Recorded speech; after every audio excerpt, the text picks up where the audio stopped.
This is the intersection of 15th Street and Hoosick Street.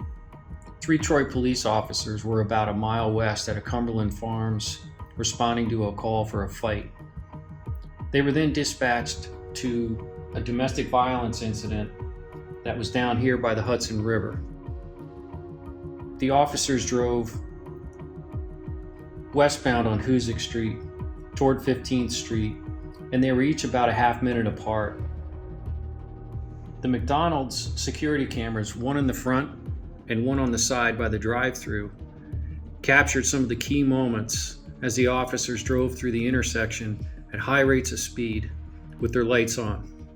There's a red light at this intersection, and after the first 2 officers had driven through the intersection, a nurse pulled out of this McDonald's and went to the left turn lane here and waited for the light to turn green to go westbound on Hoosick Street.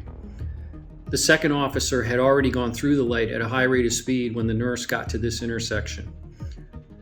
When the light turned green, she turned left onto Hoosick Street. She almost immediately pulled over to the curb right here in front of a speedway.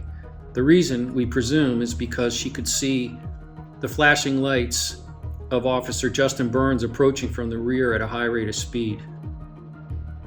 It was only about 6 seconds that she was here when you could see Sabi Alakawi's Honda sedan approaching from north to south on 15th Street as he was driving back to the pizza restaurant a block south where he's a delivery driver. He would have had the green light as he drove through this intersection. On the northeast corner of this intersection is a 3-story building. It blocks drivers who are westbound from seeing traffic on 15th Street, and likewise on 15th Street, his vision, the delivery driver's vision, would have been blocked from seeing the officer approaching at a high rate of speed. When Alakawi's vehicle drove into the intersection, it was almost immediately struck broadside by Officer Burns' SUV that was traveling an estimated 78 miles an hour. The cameras on the McDonald's exterior don't show the actual collision at the moment it happens. They do show the nurse turning left, and they show the immediate aftermath of the crash when Alakawi's vehicle slides sideways all the way down here about 200 feet from the impact. The officer's SUV, after it hits Alakawi's vehicle, careens onto the sidewalk across the street here on Hoosick Street, shears off a light pole, spins, and then goes backwards toward the nurse's vehicle. She sees what's happening and drives forward before pulling over.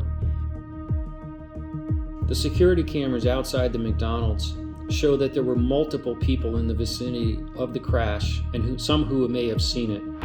There were several people in the drive-thru. There was another man who was walking to his car here with his food when he turned right at the moment the collision happened.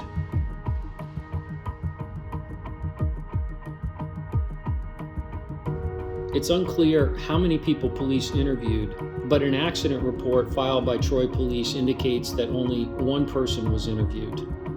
One of the people who was at the McDonald's was interviewed by the attorneys for Alakawi's widow.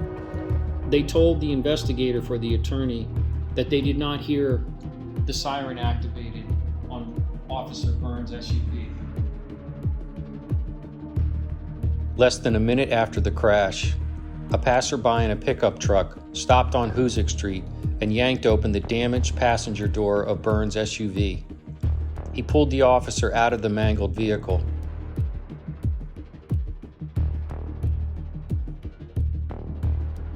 Burns, who appeared shaken up and had suffered minor injuries, walked onto a sidewalk in front of the Speedway gas station across from the McDonald's.